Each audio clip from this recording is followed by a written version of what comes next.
Time to fix a hardboard. So to fix a hardboard, you're gonna need some epoxy. So this is the West Systems G-Flex epoxy, and it comes with the hardener and the resin. So we sell this online or in store, and I'm gonna show you how to do it. So you have your hardener and your resin, and we're gonna do 1-to-1 ratio. So you're gonna open this up and squirt some on like a paper plate or a piece of cardboard or whatever. Something that you're willing to throw away, because you don't want to get this stuff on like a plate you eat off of, obviously.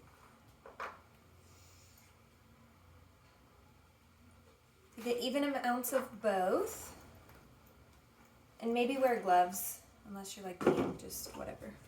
And then we're going to mix it together and try not to cause any bubbles.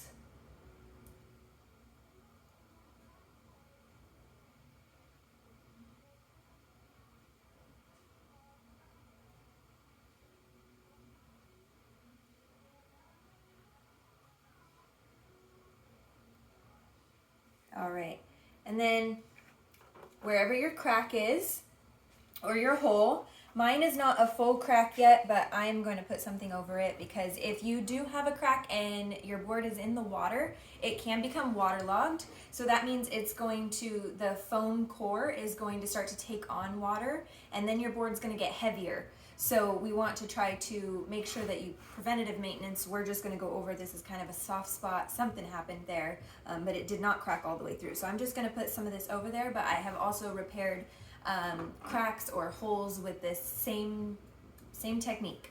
So now that I have my epoxy hardener and resin mixed, I'm going to go ahead and take some onto my applicator, which you can use like a popsicle stick or a paintbrush or whatever. And we're just going to go ahead and spread it on over. And you do want to make sure that your paddleboard is nice and clean and dry before you start. And then this does have a little bit of a yellow tint because the hardener is yellow. But thankfully my board is yellow, so it doesn't really matter. However, if you have a different colored board,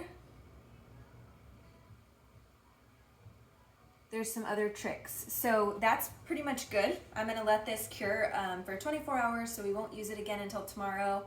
But if you have a hardboard that's nice, a smooth surface, and a different color than the yellow that this kind of turns into, like a light yellow, what you can do is go ahead and take a piece of sandpaper, a high grit sandpaper, and you're just going to gently wet sand. That means put some water there, and then use the sandpaper just over the area that you fixed, so it becomes nice and smooth and kind of one with the board. And then you can get spray paint from like an auto store, so like O'Reilly's or AutoZone, and get a spray paint can that's similar in color to your board, and then just do a light spritzing over it, let it dry again for 24 hours, and then you can get like like a clear coat, and you can spray over with the clear coat so it's nice and shiny just like the rest of your board. So that is how you fix a hardboard. Good luck.